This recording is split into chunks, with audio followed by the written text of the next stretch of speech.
My name is Linda Hall. I'm one of the co-founders and president of Connected Community. We were founded in 2013 by 4 moms who wanted to build a better life for their own children with disabilities as well as others like them. Through our 4 areas of service, which are educational outreach, social and service opportunities, creative day services, and employment, we strive to help families prepare for and navigate the transition out of educational entitlements and into what we hope will be a full and meaningful life in the community. I want to take a minute to introduce our CTC board members that are here today. Co-founder and director Barb Tobias is in the back taking pictures. Co-founder and director Mary Hansen is here someplace. There she is over on the side. Director Sandy Ricketts is checking people in at the door. Director Judy Sinase, who's doing double duty here with the commission, and our employment specialist, Colleen Getz, who's also out at the registration table. We're always looking for new people to get involved with Connected Community, so if you're interested in being on our board or volunteering in another way, we'd love to have you. Just reach out and we'll put you to work, I guarantee it. I want to recognize our 2 partners in this event. First is the Village of Hoffman Estates and their Commission for People with Disabilities. The Village allows us to use this beautiful room, which we really appreciate, and the Commission generously provides our morning refreshments, tech support, videography, and more. So everybody who's here from the Commission or other volunteers from the Village, do you want to stand up and be recognized? I appreciate it. They're all hanging out over there somewhere. We put them to work, too. Our second event partner is NSSEO, the Northwest Suburban Special Education Organization. NSSEO has been a partner of Connected Community pretty much since day one, and we appreciate their support over the years. They print all of our seminar materials, and they handle the registration and administration of our continuing education credits for those professionals who are here today. So thank you so much, NSSEO. And finally, we want to publicly thank Palatine Township, who generously helps us with our educational outreach initiative, funding our events, which include free monthly Friday forums and informational tours, as well as this annual Transition Summit. Their support allows us to keep our costs low so we can keep our events as accessible to people as possible. A few notes about today's format. Because we have a really tight agenda, we ask you to please hold your questions to the end of each presentation, and we'll get to as many as we can while still keeping on our agenda format. In addition, in order to save time, behind your agenda in your event folders are the biographies for all of our speakers. Please take a look at all the accomplishments that these people have. It's amazing. And it allows me to keep my introductions very short and succinct. So take a look at those when you have a chance. Okay, so let's get started. Today's event is about housing. And like so many things in the disability world, it's not a one-size-fits-all proposition. What's an ideal housing situation for my son may be a disaster for yours, and vice versa. So today we're going to start with an overview of kind of what different options are available in the state of Illinois, and then we're going to take kind of a deeper dive into some maybe more unique or things that you haven't really heard about before to give you some information that hopefully you can use. So while not every topic is going to apply to your family's situation, we hope that when you leave today, you'll have at least some information that will help you in making, more decisions and getting your journey started to find the right housing fit for you. Okay, that wasn't Dr. Lewis. Okay, we're going to kick off with our first speaker. Our keynote today is Todd Fuller. Todd has served as the Statewide Housing and Employment First Coordinator at the Illinois Department of Human Services since 2019. Working for nearly 20 years in the nonprofit sector in Illinois before joining state government, Todd developed his expertise in housing, employment, supportive services, and community planning through participation and leadership in a vast number of programs that are outlined further in his bio. We appreciate his willingness to share his time and expertise with our group this morning. Please welcome Todd Fuller.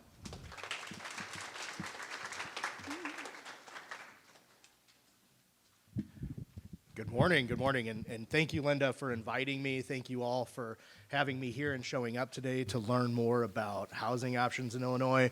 It's always uncomfortable when somebody's introducing you and talking about your accolades and past. It always sounds like more than what I am. I'm just a guy. So feel free to approach me. Feel free to ask me questions. I'll try to stick around as long as I can today. I don't think I'll be able to stay for the whole event, but I will do my best to stay here as long as I can. And like Linda said, we're going to start at the 30,000 foot level, and then in some of our other presentations, we can work things down a little bit. I want to start a little bit with what we're doing at the Illinois Department of Human Services a little bit. This is our vision and our mission. I'm not going to read these.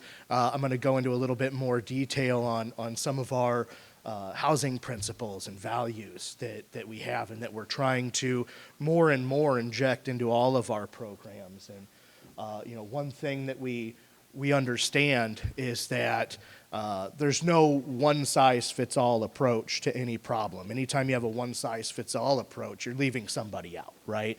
And so there's always a big spectrum, a big continuum of different services and different housing options for people who are in different situations and have different abilities and have different incomes. And there's never enough. There's never enough. I think that's one thing that you're going to want to take home and that you probably already know. But when it comes to the housing principles, these are the ones that we're really trying to focus on, especially this first one, the housing for, I was going to laser it, maybe not, a little too bright on the screen for the laser. That's okay. But this is when you acknowledge housing as a human right and you basically go into housing first. There's no acceptance of rules or compliance with service or anything else. Services are voluntarily engaged in, but we know that people need housing first, and we're trying to more and more raise that value up. Should be dignified, right? So least restrictive. Who has say over, or the most say over their day-to-day life and their choices and their activities and how they go about living their life on a day-to-day basis? That it's equitable, right? That there's not that discrimination in the housing and the support services. And like I said, it's not a one-size-fits-all. It's targeted to the populations that need the most help, and that it's inclusive, that we want to improve access to services, employment, opportunities for the social engagement, and being in and participating in community life. And that's not just, within a group home setting or just within your immediate neighborhood, but within your community, right? And community has many definitions, right? It could be peer groups, it could be the geographic area that you live in, it could be clubs and other social activities, but the sense of community is something that we know everybody needs. Decent, right? We need to have standards. They need to be safe. They need to be affordable. They need to be clean. It needs to be secure. The quality needs to be as high as we can make it. And that's something that we know needs a lot of help, especially for affordable programs and things that are government and state funded, right? You're always trying to get the most impact out of the funds spent, and it just never seems like there's enough funding available, right? Affordable, so when housing assistance is provided to help people afford the supportive housing when they don't have the money to pay the rent. Flexible, right? Like I said, everybody's different, and you have to be able to pivot. You have to be able to change and flex to people's needs, and they have personal goals. And if they don't, we should help them have personal goals, and they should be able to make choices throughout that process. And then effective, right? What's the intent? Is it really, to keep people stably housed, or is it to move them into a more independent setting as you go along? That's something to think about, and using those evidence-based practices, right? Wherever possible, and make sure we change those. Make sure we change our policies, procedures. So we need to hear a lot, and sometimes, especially at government, things can be slow to change, and that's for a good reason. Moving right into it. So housing is an interesting word, right? You might sometimes see different definitions or hear people talk about housing in different terms. Does this count nursing care facilities? Does this count emergency homeless shelters? Does this count group homes, right? Like what type of things fall into that? Or is it more housing like the development world thinks about it, where, you know, they want to build an affordable housing development. They got to go get tax credits and permission from the local zoning board or whoever to go and build this stuff. And it's, you know, more rent-based as opposed to some of the residential settings that maybe you might hear room and board. Sometimes that's a term that's thrown around, where the services and whatever setting this is, or whatever residential form it takes, be it an apartment or a CILA, a group home, whatever you want to call it. A lot of different language is used, but where it's, you know, kind of supervised, it's managed or run by somebody else. It's not somebody's own place where they have their own, you know, landlord-tenant rights or their own home ownership. Housing tends to get narrowed down a little bit, but there's a lot of options out there. So you see a lot of these. Maybe some of these terms you've heard before. Hopefully you've seen them. The intermittent family CILA, where you run this out of a family home or a private home, somebody's own individual apartment. This can work for that. The community integrated living arrangements, which are the CILAs, the community living facilities, and we're going to go through all these a little bit more. Supportive living facilities, really designed for people with some of those physical and mobility needs. The children's group homes, the child care institutions, the ICFDDs, right, the intermediate care facilities for people with developmental disabilities, and then you have our state-operated developmental centers. One less now, I hear. But really the goal that everybody should be moving towards is what's the least restrictive, right? Where people have the most say over their day-to-day life, the most community integrated, the most appropriate, meaning they're getting the level of services on a day-to-day basis that they need to be as stable and independent as they can be, that it's voluntary, that people have their own choice, right? You have that own individual consideration that you need to take into account. Like I said, be very, very person-centered. And think about this, you know, do people want to live independently? Do they want to live with a roommate? Do they want to live in a community of folks who have similar disabilities to what they have? But what you see here is kind of, and it's not perfect. There might be a couple in the middle out of order here, and it might vary a little bit, you know, from CILA to CILA, or supportive living programs to supportive living program. But really you have the lower service need options towards the top and the higher service needs at the bottom. And what undoubtedly comes along with that is those are the least restrictive options, where people have the most choice over day-to-day life activities. And when I say day-to-day life activities, I'm talking about when do you eat, when do you go to bed, when is there social time, you know, when, you know, are you venturing out? I mean, can you go to work? You know, what is it that your day-to-day life, you want it to look like, and what does it look like? But again, you're going to go from least restrictive to most restrictive based on these settings. And the same is true with the integration, right? You're going to be more integrated into the general public community and least integrated towards those options at the bottom. So SODCs, like I said, these are our state-operated developmental centers. The state does run these facilities. It's long-term care, right, like a skilled nursing facility or some other options. In order for admission in these, you get a careful screening with the ISCs. That they're sort of the gatekeepers, and it's really intended for people who have severe medical and or behavioral needs, right? And it's that one center that provides the mental health and all of the other wraparound services. We operate 7 facilities, like I said, 1 closing. Don't know if you heard about that down south.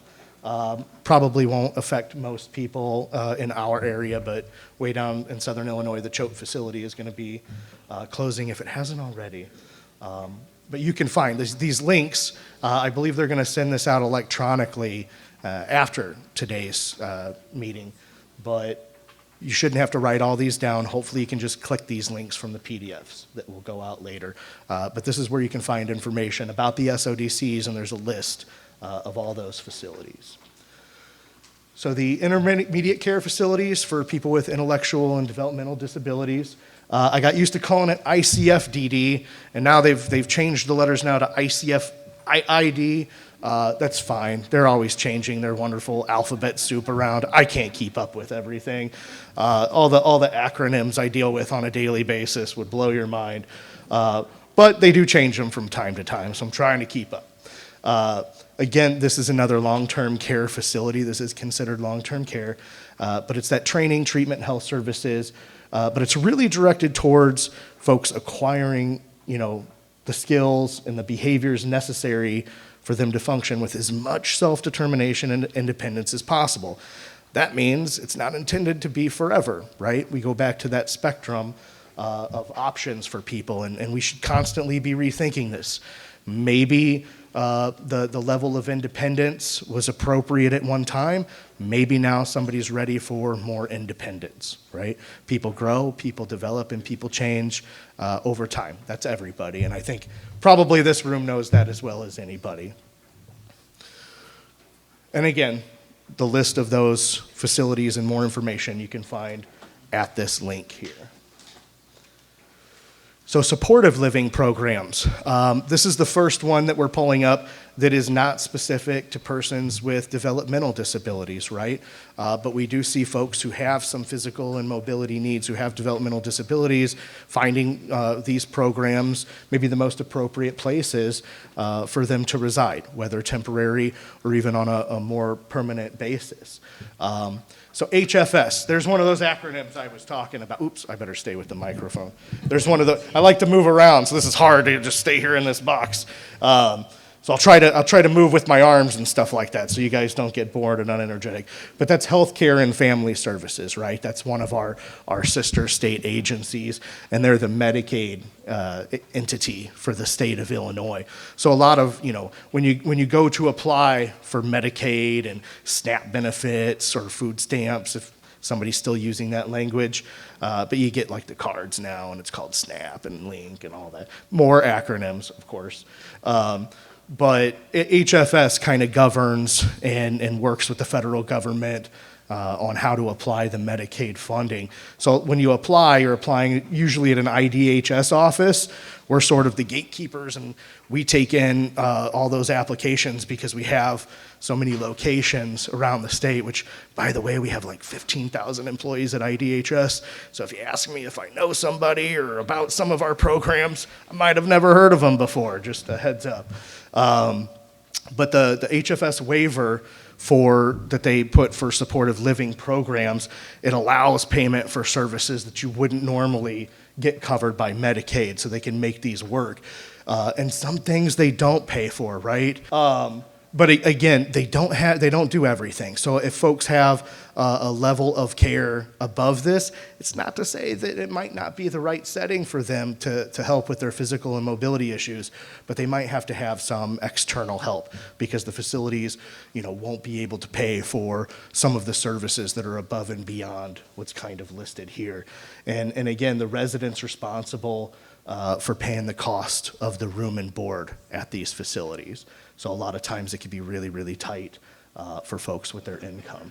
And then the services provided on site, again, they're not designed to be IDD specific, but it could meet the needs of an individual just based on, again, their own personal circumstances. Like I said, everybody's situation is different. There's just over 150 Illinois, but only 11 of them statewide are going to be open to persons 22 to 64 with physical disabilities. So a lot of these are geared towards, our senior population. So you can see that very clearly. Again, did I put? Oh, I know. I had another slide. Here's how you can locate a supportive living program on HFS's website through this link right here. And again, don't write that whole thing out. You should be able to get an electronic copy after the fact that you can just click and go as necessary. So the community living facilities now, that's another one of those options on the spectrum that I had on the slide earlier. Again, this is another transitional residential setting. And again, transitional just means it's really not intended to be forever, if you see that word. And that means a lot in a lot of different places, right? There's transitional housing for a lot of different populations. And I want to maybe bring that out right now in saying, you know, ask questions, because when people say transitional housing, it could be for a lot of different types of specific populations. Is it for homeless persons who have been living on the street? Is it for you know, people who are exiting the Department of Corrections and need some temporary time to get back on their feet and get a job so they can get their own residence? Is this for people who are being diverted away from entering a mental health facility so that they could find the mental health services and support they need to continue living into the community and not have to go into a specialized mental health rehabilitation facility, which is maybe my favorite acronym because they always say SMURF when they sound that out, which I think is pretty cool. And then skilled nursing facilities, they call SNFs, right? SNFs. So we got a lot of Smurfs and sniffs, and that's the language. And in some of these meetings, I just want to laugh, but they are kind of funny. But they're no longer institutions of mental disease, right? And some of those older language. We keep changing with time, right? But again, there's so many different subpopulations where the programs and the housing and the services that go along with them need to be tailored to folks with their individual needs, because they're not necessarily, you know, somebody with a substance use disorder and may or may not have, you know, mental health issues as well, and may or may not have physical, right? So everybody really needs different types of services, and that's why things get so big, things get so confusing, and when you hear about housing, is this an option that works for us or doesn't work for us? You kind of got to dig in and get more information, because you can sometimes follow a lead and then have to turn around and go back and realize, hey, this isn't right for who we're trying to find housing for. Again, you got to have a waiver for these services, and one important thing to keep in mind is, you know, waivers change. You know, folks are getting Medicaid and they have a waiver and they're at a CILA, and maybe folks are now ready to move on. Maybe they don't need as many hours of care, so they could move into, you know, maybe their own private unit or back into a family home and only have services, you know, for a lesser amount of time because they no longer need the 24/7 care. They're going to end up, you know, switching that waiver around, and that can take some time. So you really have to work with your ICF if you're going to be moving from an ICF IID or an SODC. You're going to be moving through those, or a supportive living program, because that's a different waiver. And believe me, I'm not an expert on Medicaid waivers, but basically what they do is they put in for these exceptions for special populations. And they get approval from the federal government to reserve some of the state's Medicaid funding then to apply to these specific programs that, again, like I said on the last slide, for the supportive living programs, that meet the needs of the individuals they're trying to serve. So we have, you know, the Division of Mental Health has one waiver, DDD has some adult waivers, and you have different categories of stuff that falls under that. You got the children's waivers under there. So there's a lot of different ways of doing that. They're now, you know, amending and adding a waiver, trying not to use too much technical language, but they call it an 1115 waiver. They throw around so many numbers and acronyms, it's hard to keep up with. But they're putting in one now where folks can bill Medicaid straight for housing supports in ways that they haven't been able to do that anymore. That's just sort of a preview. That's certainly not something that's public or for sure. You know, they've got to submit it to the federal government, but it's going to open up some new opportunities, hopefully in the future. Again, this is not long-term care. It's not a nursing or a medical facility, but the services are specific for folks with intellectual and developmental disabilities. You know, by regulation, they can't have more than 20 residents, and there's only 9 operating in Illinois. And you could take a look at this link here for more information and the locations. CILAs, or ICILA. This is the one I think people are probably most familiar with, and the CILA word gets thrown around a lot. You hear it a lot. But again, it's a community integrated living arrangement. But Todd, we saw on there that maybe those were a little more restrictive and less integrated than some of the other options. Yeah, well, it's not completely integrated, but they are in the community. And right now, it's a max of 8 residents, and I think the preference for that really is about 4, maybe 6. But the fewer residents you have, the more comfortable it's going to be, and the more services are going to benefit the individuals. And you don't want to they're hard to build too. There's a lot of pushback. Sometimes when you hear about affordable housing or group homes getting built, they've got to go and get a special use permit from the village or city or county, wherever they're located. And then all of a sudden you get some of the villagers coming out with torches and pitchforks and, the whole NIMBY, not in my backyard stuff. One time with Cornerstone Services, if any of you are familiar with Cornerstone Services over in Joliet, which I'm kind of generally from that area over there, Joliet and Plainfield.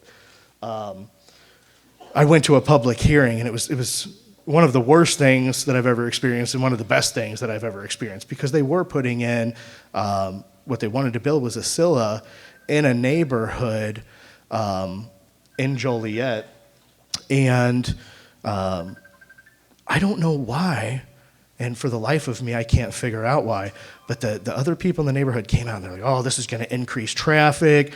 Our children aren't going to be safe.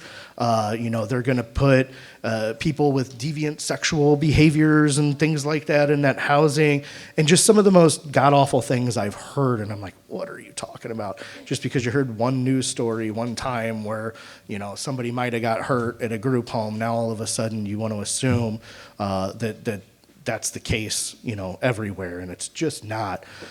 But the best part of this is after everybody got done talking was Cornerstone's turn, and it was the funniest thing. They said, well, we've already got one of these residences in the neighborhood, and we haven't had any complaints, and neither has the city. So it was almost like that mic drop moment where it's like, yes, thank you for putting everybody's perspective in place.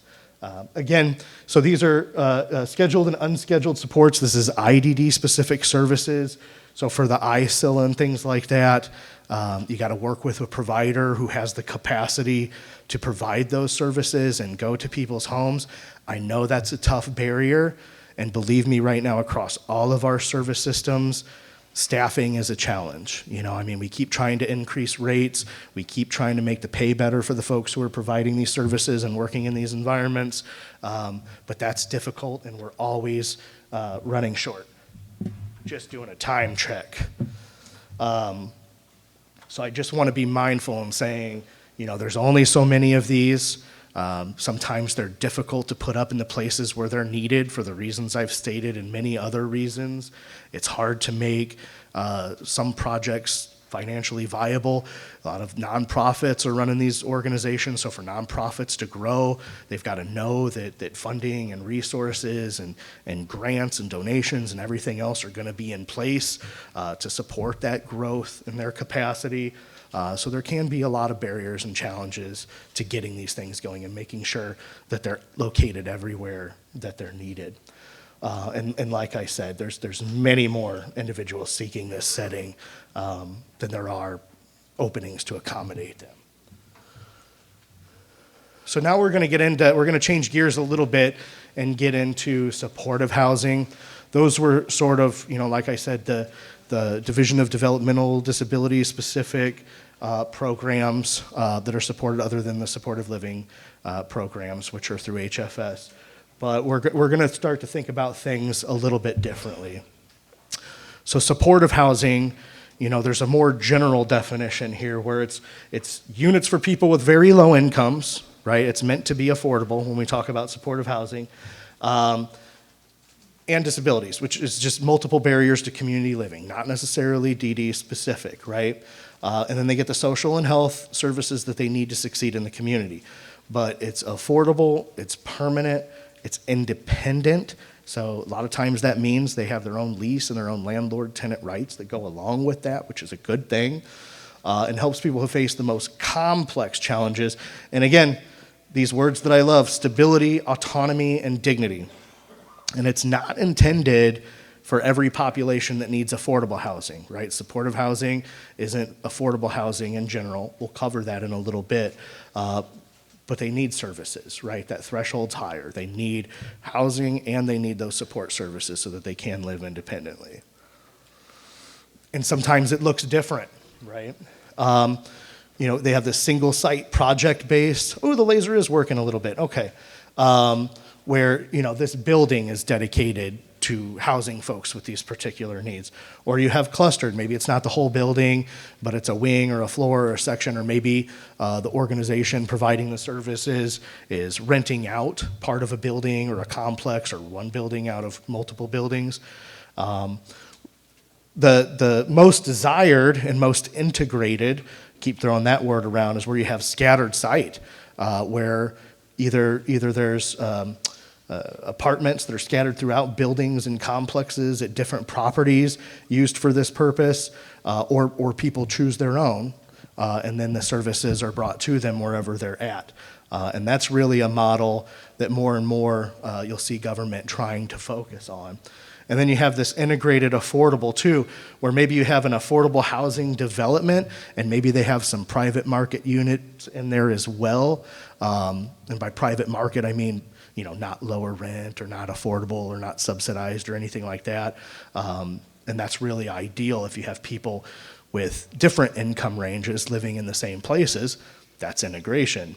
Our doctors and lawyers have to get their coffee in the morning for people who work at Starbucks, and they should all be able to live in similar communities. And I know not everybody can afford different houses in some of the nicer neighborhoods and things like that, but the closer we can all be together and the more integrated we can be, studies show that that's just better for society and social structures all around. And that includes people with disabilities, that includes race, national origin, all of those things. Where there's more diversity and inclusion and acceptance, there's just a better standard of life across the board. So again, with supportive housing, it might not automatically come with the services, right? There's some options where you can, if you have the services and you're getting the services, you might be able to find some housing options that you can take those services with you. But it works both ways, right? Housing doesn't necessarily come with services. Services don't necessarily come with housing. And that coordination can sometimes be a real pain, right? It could be a challenge because it's like, well, hey, we got the lease signed. Oh, well, we can't get your service waiver going for another 30 days. It's going to take a little bit of time. So maybe there's a delay in moving in. And in the meantime, or it could be the other way around. Maybe you've got the services ready to go, but maybe the housing's not available, or you're struggling to find a unit that'll meet an individual's needs. And I'll tell you that there's never enough accessible housing for people with disabilities also. And again, sometimes supportive housing pairs nicely with intermittent CILA services because you could find your own unit and then you could get those services lined up through a service provider to come into somebody's home. So again, maybe not you, but maybe your ISC or your service provider is arranging for the social health services. Maybe somebody's still on the PUNS list. They haven't yet got to that. Maybe they're using the home services program through our division of rehab services. There could be a lot of sources of services, really. And so then, well, how do we provide the housing to go along with that? That's really what supportive housing can be. And again, sometimes supportive housing is packaged with the services and the housing, but not necessarily. And now we'll get into some of these housing types. This is always the fun one because everybody has opinions and knowledge, whether right or wrong, about some of these programs. So on one hand, you have some subsidized housing resources. And does anybody know what I mean by subsidized? Who could give me a good definition? Let's try. It's year to year. The rent would be based solely on you. It's individualized. Right, yeah, so the rent is based on the individual's income. And so what you generally see is affordable, and you see this percentage thrown around all over the place, is 30%, right? 30% of somebody's income is ideally the most they should be paying for their rent plus utilities. A lot of people don't realize that fair market rents, if you hear that out there too, through HUD, that includes the utilities as well. Sometimes that makes it pretty tight. But the sources of subsidized housing, and again, based on individual income, their rent is gonna be 30% of their income. The vast majority of these options are available through public housing authorities, right? They have the Section 8 program at the PHAs, another acronym, Public Housing Authorities.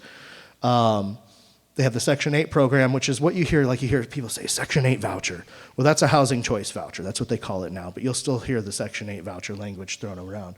And it doesn't always make a lot of sense because there's also these project-based vouchers. So when you say Section 8 voucher, it could really mean both of these. But this one means it's tenant-based, meaning you get to choose a unit as long as it's under the affordability range and as long as it can pass inspection, it's up to quality standards. Then you can use your housing choice voucher there. If it's a project-based rental assistance, that's tied to the unit. So whoever lives in that unit gets that voucher. The housing choice voucher, they could take with them if they move into a new place. The project-based voucher, if somebody moves out, the next person that moves into that unit gets it, right? Then you have Section 202, supportive housing for the elderly. And actually, you have a lot of DD housing that falls under this because, they get waivers and exceptions from HUD to also serve people with disabilities. So if you hear Section 202 thrown around, or you hear about a provider, that operates facilities or campuses, and they've got HUD subsidies for the units or anything like that, they probably applied to HUD to develop the property and get development funds, and then have some of those ongoing subsidies to make that option affordable for folks. So you'll see a lot of that. There's quite a bit of that actually, and if I'm going to give you a link to find those resources, and you'll be able to see and maybe recognize some of those. Then we have Section 811, supportive housing for persons with disabilities. This one is actually the Illinois Housing Development Authority gets Section 8 funding from HUD. They were just awarded a new round in 2019. They've been continuously building and opening new units from funds from like 2012 and 2013, even all the way up until now, because development takes time, right?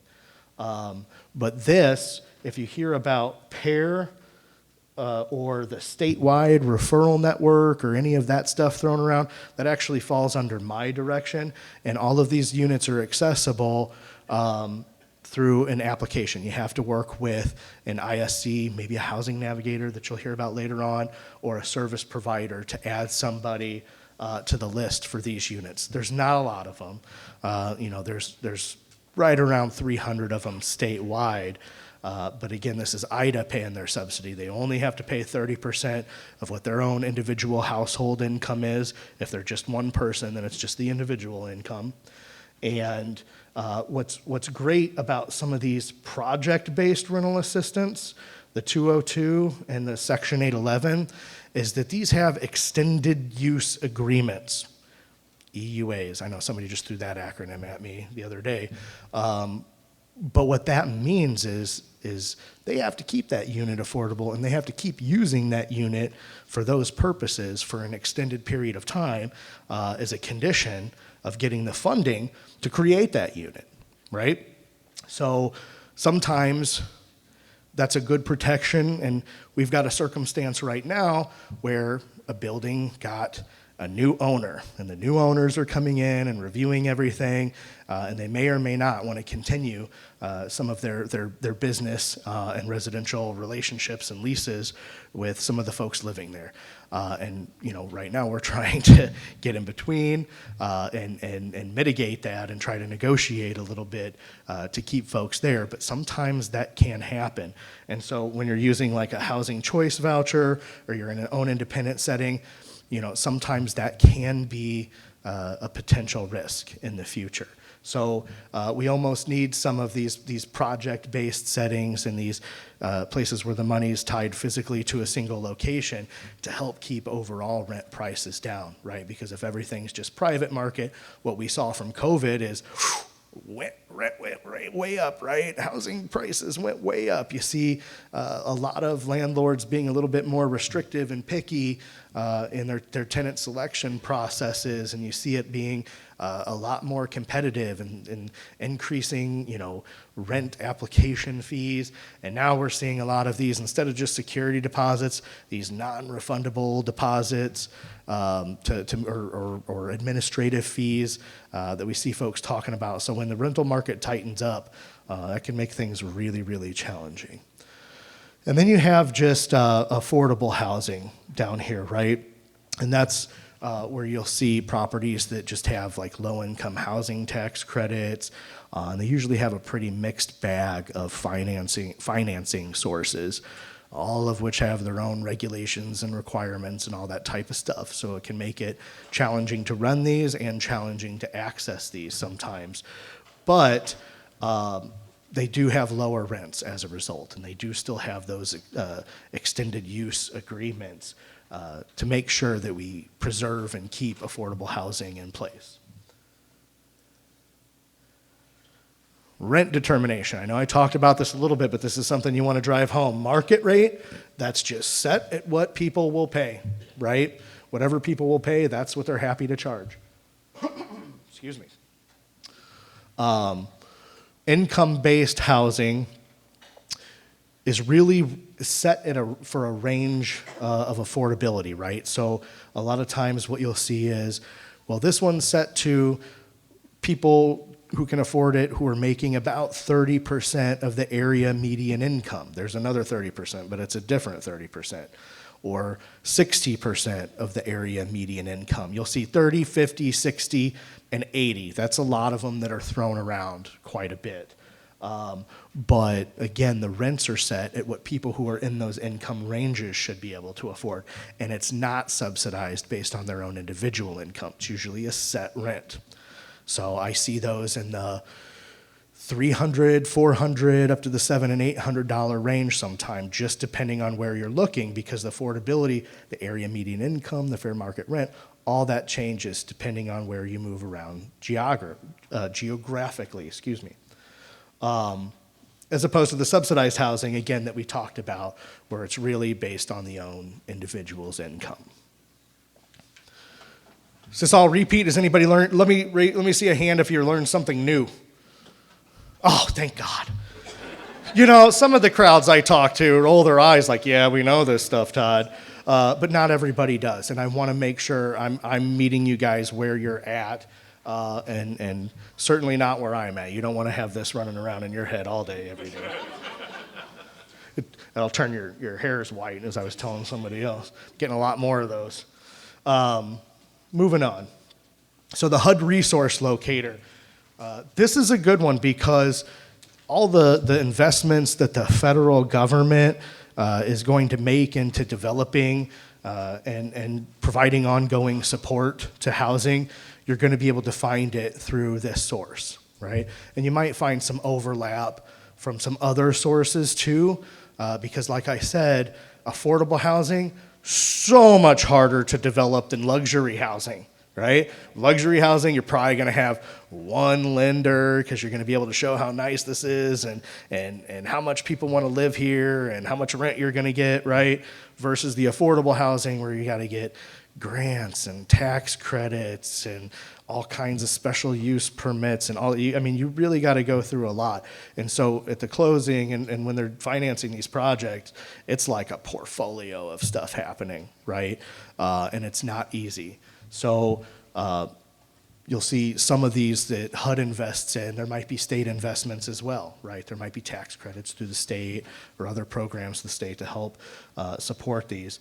So, but you can find all those. The ones I mentioned earlier, the Section 202 HUD programs, all that stuff, you're going to be able to find through the HUD resource locator. And it'll even pull up a map and show all the locations around your area you're looking in where HUD has dollars invested. They follow the money on this one, so that's a good way to track it down. And I've got these specifically circled, right? Find affordable housing opportunities near me and find affordable elderly and special needs housing. But again, good resource for tracking down where the federal money is being invested. So if you need to contact a public housing authority, you're not sure how to do that, this is, there is a way to do it. They might have fixed this, Find My Local Public Housing Agency, but that link didn't work very well from my experience. So I put another one in here where you can select the state and try to find more. There's 110 public housing authorities in Illinois. There's only 102 counties, right? That tells you there's more housing authorities than counties. In some places, you'll have a municipality that's covered by a housing authority, and that's just within their city limits. And then maybe the county housing authority covers the rest of the county that's unincorporated or the other municipalities that don't have their own. So it's really a good idea to look and see where the individual housing authorities in the areas that you're interested in looking in are. And I'll tell you, they close their wait lists for housing choice vouchers, for project-based vouchers. They could be closed for years. And then when they open them and people get on the wait list, people could wait on those wait lists for years. Like I said, there's never enough, and it's extremely frustrating. So when you have an opportunity, whether it's timely or not, I would get somebody on there if they're in need of affordable and subsidized housing. I would, you can, if they do Facebook, if they do anything at that public housing authority, I do it. And that's the other stressful part is they all have their own application and processes and procedures. They all have their own individual public housing plan that they submit to HUD, FYI. They don't report up to any state agency. They go directly to HUD. So we don't necessarily have a say on their plans or how they use their stuff outside of something that may get legislated. Like there is a Public Housing Act in Illinois, but it doesn't start saying, hey, you need to prioritize these populations for housing, or you need to do this or that. It just sets some other types of regulations in place. That sounded negative about public housing authorities. I don't intend it to be negative, but it is what it is. So eligibility criteria, in general, you got to be low income or very low income, right? And low income is 80% of the area median income. Very low income is 50% of the area median income.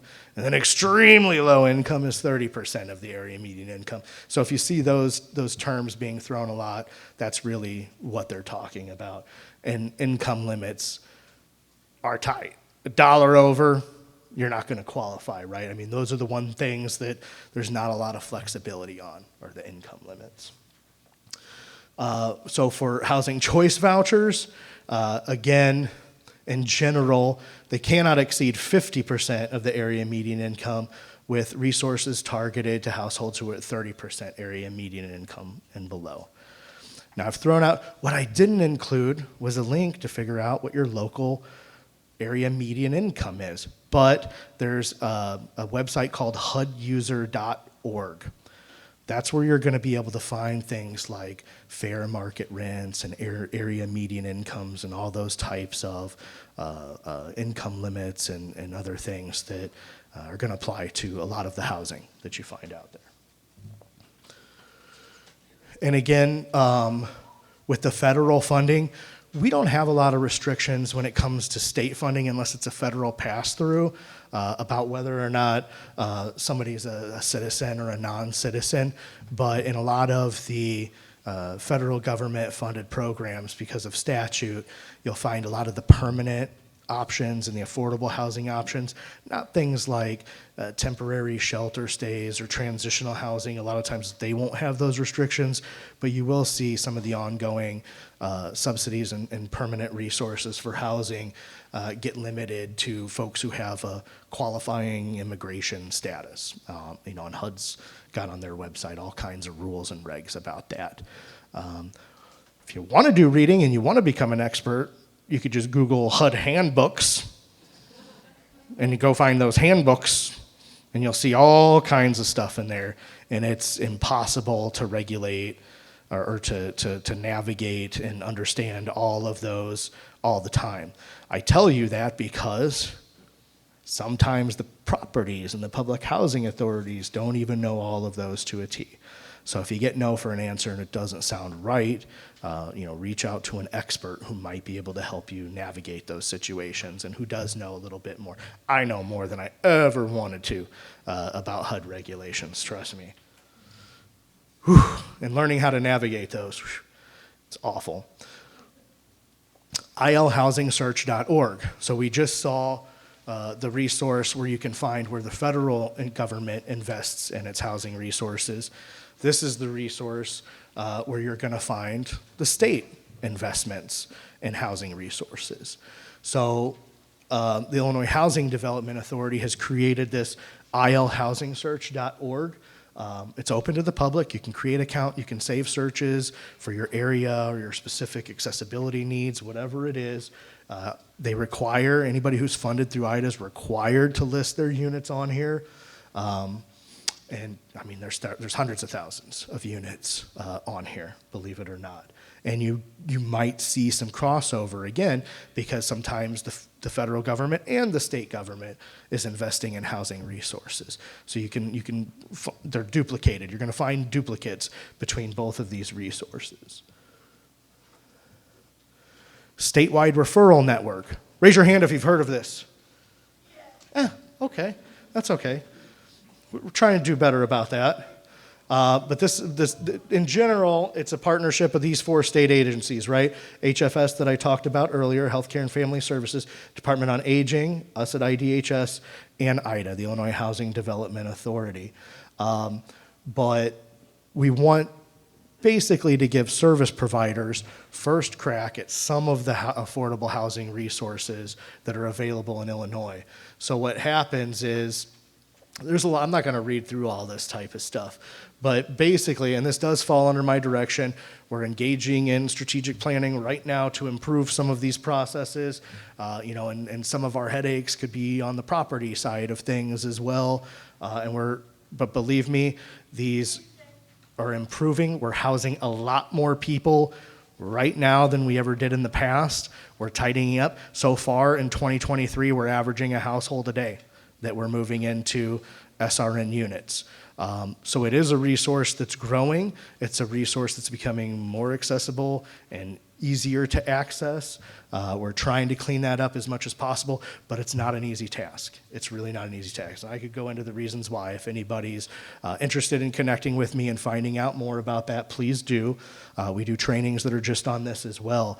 But basically, when IDA says, hey, we're going to give you money to build and develop and make money off of these affordable housing developments, we're going to request that you set aside 5 to 10% of your units to give our service providers working with HFS and IDHS and aging an opportunity to refer folks before you just take folks off your own wait list, right? Because most of these properties, if they're filled up and they're high in demand, they might have their own wait list. But we say we want to bypass that. We're tired of Public Housing Authority wait lists. We're tired of all these wait lists of affordable housing. And we have people who are paired with maybe Medicaid waiver services or other service programs that we fund. We want to give the caseworkers who are helping those folks find housing maybe sort of a first crack at getting in the door. And so it's not all of those units. The rest of those units are on ilhousingsearch.org, right? So if 5 to 10% are set aside for the statewide referral network, that other 90 to 95% you're still going to want to find on ilhousingsearch.org. And one big takeaway is never put all your eggs in one basket with housing, right? There's a lot of different options out there, and some might come available before others come available. And it's not easy to navigate, again, because, PHAs report directly to HUD. They get their funding directly from HUD. State doesn't have a lot of say in it. State tries to fill in maybe some of the gaps in what that is. But again, everybody has sort of their own regs and process and policies and procedures. I would love if there was one application to rule them all and you went to one website, put in your data, and you apply to every PHA and everything that you qualify for. We're a ways off from that, unfortunately. That's gonna take a lot of work. That's what I would love to get to someday. That's my hopes and dreams. I don't know if it's realistic or not, because think about all of the bureaucracies, plural, that fall under doing that, and a lot of funding at stake and a lot of politics at stake. So I don't know if we'll ever really get there. So for now, casting a wider net is better, and really understanding all of those housing options and working with people who have experience navigating all these different housing options is really a good idea. Almost done. I don't even know how many more slides I have. If I don't get through them, I'm good at putting more information to these slides than I'm going to get through, but luckily you guys are getting copies of all this. But that pair, like I was telling you about, it's just pre-screening, assessment, intake, and referral. Only case managers can access this. So if you have a service provider, you're working with a housing navigator, an ISC, whatever it is, they may or may not have access to this. Tell them about it. Tell them to call me. I'm seeing a lot of wonderful expressions. Do you have a comment or a question? Feel free to share. Yeah, they don't know what they're doing. Nobody has an answer. Everybody, they can't keep staff doing it. They should. There's a lot of that going around. They should let parents know. There's a lot of that going around, unfortunately. Hey, parents are the best service providers there are possible. You can't replace parents. But again, they have the option of utilizing this as a resource if, in their jobs and in their service provision, they're able to help search for housing. And again, that's why we have the new pilot program that Miranda is going to talk about later, right? So let's keep going. Again, only available to service providers. So the SRN and Section 811 units that go through this, these are outdated. There's actually maybe a little bit more now. Again, 30% of the area median income is going to be the limit on these. So you'll want to check out huduser.org. There I repeated it since I didn't include it, to find things like area median income.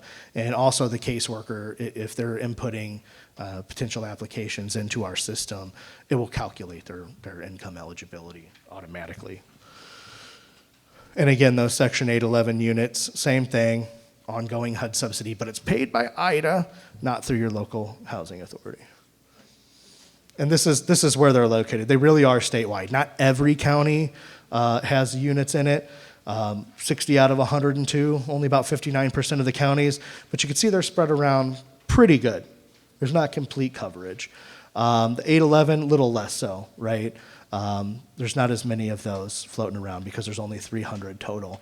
And you'll see, a lot of the majority of stuff is in and around Chicago, Cook County, and the Collier counties here, where we're at. I'm going to let you read this.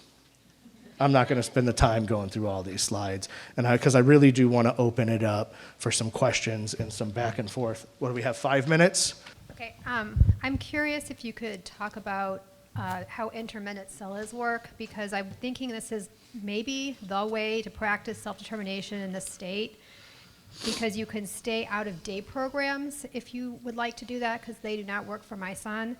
And I just wanted to know if you could tell me more about that, and can you add, and I also want to know, because my son would require staff that we train pretty heavily, so I need to retain them.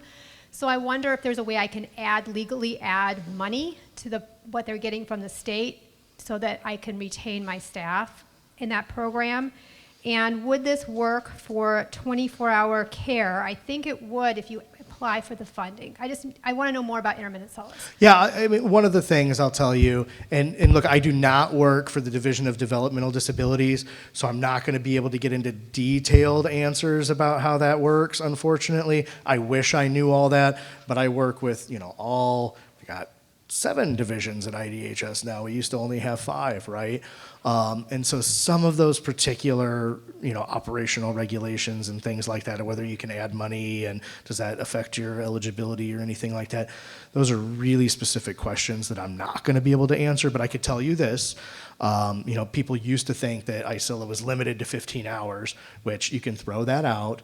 You can work with your ISC to determine an appropriate level of need and what the hours are, and you could submit for increases in that. It's not a hard cap at 15 hours, so you can go up. I don't know if you can go all the way to 24/7. That's really going to have to question. Because, again, I told you I'm not an expert on the Medicaid waivers and all that type of stuff, so I'm sorry. I would really have to defer you to the ISC or division staff. I guess the problem is that in this state, the only way, there's not many options for somebody. There's not many options for somebody who needs care 24 hours, but doesn't really, but wants to have some self-determination. So I'm trying to figure out, even if I were to purchase his own condo or whatever, I'm trying to figure out how to keep him out of an ICF. I don't want him in one of those because it's not a good match for him. And so I don't get it. And it's so hard, and I've read so much. And I'm very, very, very, very frustrated by how to make that work, because I think with CILAs, the problem is during the daytime you lose all your funding unless you're in an accredited day program, is essentially how I'm reading it, right? Well, sorry, somebody have an answer that knows this specifically? I don't know about the day program requirements per se. That's something I'm not 100% sure on. Let's get some outside expertise. Not an expert, not at all. I'm gonna, just for that answer, is just that I was speaking with an agency because I don't think my son would be able to tolerate a day program, and they said that there are people in their agency that only stay in the home during the day, while some are independent enough to go to work with a job coach, and some stay. That's an agency that's just coming into the state. It's, Yeah. oh. And Vista. the day program, I'm not sure that that's still the case, if it ever was, because I'm not aware of that requirement, but that doesn't mean it's not there somehow. I can tell you that provider capacity, even if the option's there to do ICILA, and even if it would be a good fit for somebody, sometimes finding a service provider that has the staff and ability to work wherever you're going to be located at might be challenged. This is why housing needs to be integrated with all this, because all your housing options won't work if you don't have a day component. So they all have to be integrated, or why bother even doing it? Does that make sense? I don't mean, I'm not trying to be critical. You're right. But that's truly what the problem is. These are the battles that we're facing and trying to figure out how to make better. And it's not a problem. Yeah. Wisconsin doesn't have this problem. Illinois does. I know. Wisconsin has other problems. And I'll tell you, careful about comparing your states, because some things may seem better everywhere else than Illinois, but other things may be a whole lot better in Illinois than ours. And that's why it's really hard. It's never apples to oranges. When, or maybe it is apples to oranges, sorry. Am I speaking on a turn? I don't know. It's Saturday morning. I should be watching cartoons with my little man. And we look at what other states are doing too as a case, and they're saying, well, yeah, but then we got to pull funding from this that state doesn't have, and there's a lot of back and forth, and it's confusing and it's tiring, and we hear you. We absolutely hear you. And again, like I said, no one size fits all. We want more options, and we want to be able to work better with public housing authorities. We want to work better with properties who have affordable housing developments, and saying, hey, you got to be more open to our people who need high levels of services. We even get a lot of non-discriminatory discrimination, right? Like, we get people denied coming out of a nursing care facility due to their credit, and it's like, no kidding. They've been in a nursing care facility for 5 years and getting to keep $30 a month of their income. What kind of credit do you expect them to have, right? There's a lot of very frustrating barriers out there. But know that there are people trying to work on reducing those barriers, trying to make the cases that you're making right now. We hear that and we're with you. We're Okay. with you. So I want to piggyback on this parent's comment and your comment about parents being the best support providers. So last year at this time, I was speaking with Allison Stark about this idea to try to relieve some of the DSP shortage problems. One of the biggest barriers is you can be a PSW for your kid when they're at home on the home-based waiver, yet when they switch to the CILA funding, now you can't be. Okay, that is ridiculous. If you allowed parents to even relieve staff 2 days a week, you're going to help with the staff shortage, right? So that is one barrier that would help relieve some of the shortages where it won't be policy. It'll be a policy change, not legislation, but I don't know who to go forward with that. And the other change that needs to happen is DSP training should be from you guys, from Springfield, not have to get a job at all these various agencies to be trained as a DSP. And then it's not standardized then. You're not going to get the same level of care or training as you would if it was just even a Zoom class with, DSP training. And I know there's been some initiatives with school kids and the Illinois State Board of Education coming into it. That's still 2 years out. So that's a great idea too, but a really immediate solution would be to allow parents to become DSPs and to have a standardized training. And if there's someone you could tell me who to move forward with that, or you have names or contacts for me, I could, help with that as much as possible because, we have a person that needs a real high level of support. Yeah, let's talk after. Okay. We could talk after. Okay, there was someone who had a question over here. Trying to get everyone. And again, remember, folks, unfortunately, I'm not the services across the board expert. I'm the housing expert. So I apologize if I don't know any of the service program regs and policies. Yes. Good morning. In my situation, I was fortunate enough that my son got the regular apartment. And then 2 weeks later, he's got the supportive housing apartment from the Housing Authority of Cook County. There are 2 areas of the Housing Authority of Cook County. I am trying to see if my son can get transferred to the supportive housing because he will be more successful. Do you know anyone over there that can help me with that? Because when I've been talking with the 2 different places, they have not given me, the only thing is the supportive housing that I can only hold the apartment for 2 weeks, and then I don't want to have my son to be with nothing. So I just want to know if you know anybody in the Housing Authority that can help me with that, because there are 2 areas of the Housing Authority of Cook County that are not communicating, and I'm getting like nowhere, and I don't want my son to be homeless. Yeah, I know the CEO, but I don't think that's going to help. Like I said, Housing Authority of Cook County, they operate pretty independently of the state, all the housing authorities. That's a tough one. We don't have any regulatory or authoritative relationship with them at all. So that can be a challenge. I would be really persistent and ask to speak to supervisors and supervisors as far up the chain as you need to go. If they have an appeal process or a grievance procedure, I would follow that. But I would just press for what the information is. I don't know. There's a lot. I could tell you that there's a lot going to go on with that. I mean, I don't know if a new lease was signed at 2 weeks and now a lease needs to be broken in order to go into a new setting, or what all the individual particulars are around that. But there could be a lot. And I would. So you've got one person you're working with from one place and another person you're working with from another place. Yeah, best thing I like to do is email them both at the same time and address them both at the same time.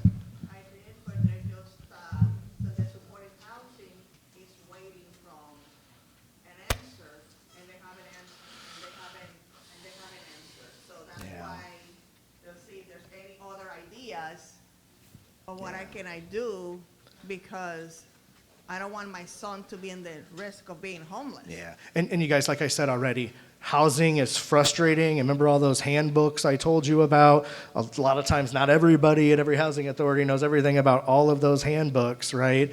And there's a lot of back and forth and changing around. So people might be researching or even trying to figure out some of that. Back to the personal services worker part too. One thing that's come up a lot that I want to mention real quick is if you're going into some type of affordable or subsidized housing, right? They're going to look at your individual income. All right, the money that you're going to get for the services to pay somebody or do whatever, that's not counted as income. But if you're the PSW and you pay yourself to provide some of those services, now that part of it is your income if you're going to be living in the unit also for families who may need affordable housing resources. Just be aware of that. That service funding, again, it's not part of your income. That will never factor in your housing eligibility, again, unless part of it is what you're taking as your income, and there's no way around that regulatorily, right? Because income is income, and those income limits are pretty tight and standard, right? There's no exceptions to those. All right, we have time for one more question. It's got to be quick. I had you. But I will try and get you in touch with somebody at the Housing Authority of Cook County. I will not forget that. That's going to drive me crazy. So I want to get your information before we go. I'm a parent, so I didn't get too much of what you were saying, maybe about 20% or so. But I want to know on slide 18 where you talk about the CILAs and the maximum 8 residents. Then you had or family-owned home. What's that mean, or family-owned home?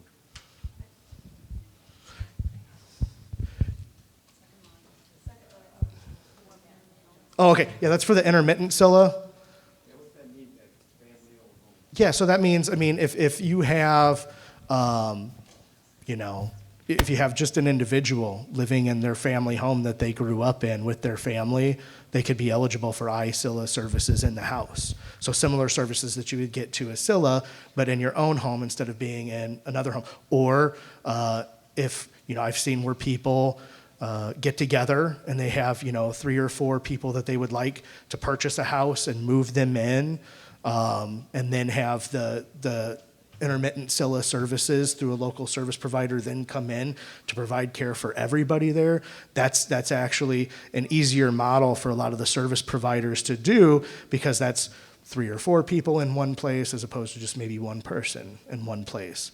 And if they're operating in too many locations versus how many people they have doing the services, that gets to be a bit of a challenge. That answer your question? All right. And I know. If you want more details, again, I'll stick around for a little bit, and I'm happy to answer questions if I have the answers, and I could try to get you somewhere if I don't. Okay. All right. Thank you all so much.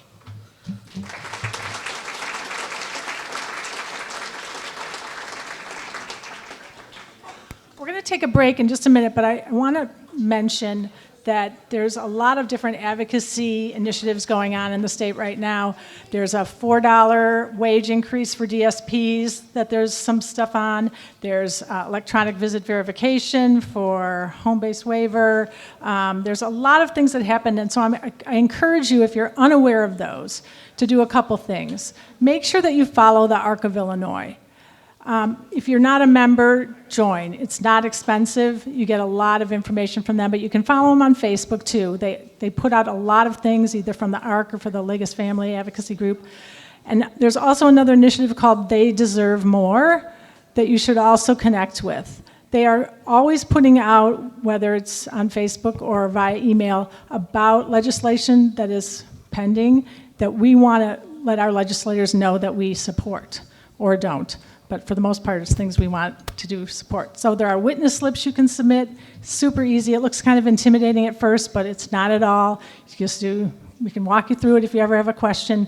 But we need parents to make their voices heard with their legislators. If you have a chance to sit down with your legislator, set up a meeting. I've got 2 new legislators this year in the state of Illinois because of redistricting. So on my agenda this summer is to set up a meeting and go meet them and talk with them. I've been doing a lot of witness slips lately and also sending emails to their offices, and they're responding to me, which, I appreciate. And I know they're listening. We don't always get everything done that we want, but we need to make sure our legislators know us, know our families, know our kids, and know our needs. Because if we don't do it, no one will. So if I can tell you one thing to do at the end of the day today, either join the Arc of Illinois, look up They Deserve More, follow CTC on Facebook. If you're in our database, we try to send things out about witness slips from time to time, but we usually put it on Facebook because it's time sensitive, and I want you to see it right away. So do yourself a favor. If there are things that you don't like and you're not advocating, you're part of the problem. And I hate to say it, but you are. You have to make people know what you need and what you want. That's all you can do. There's a $4 wage increase thing going on right now for DSPs. CILAs are understaffed, day programs understaffed. If we can get that wage increase in, it will help. There's also, I think they're going to start doing an adjustment for DSPs in day programs where they'll be paid sort of commensurate with where they are in the state in terms of like cost of living. They've been doing that in CILAs for a while now. They're going to start doing it in day programs, I heard. So, we're making incremental improvements. It's better. The budget's been better, but it's never enough, as he said. So please do that. If you can do one thing for your kid and every kid in this room, that's what you can do.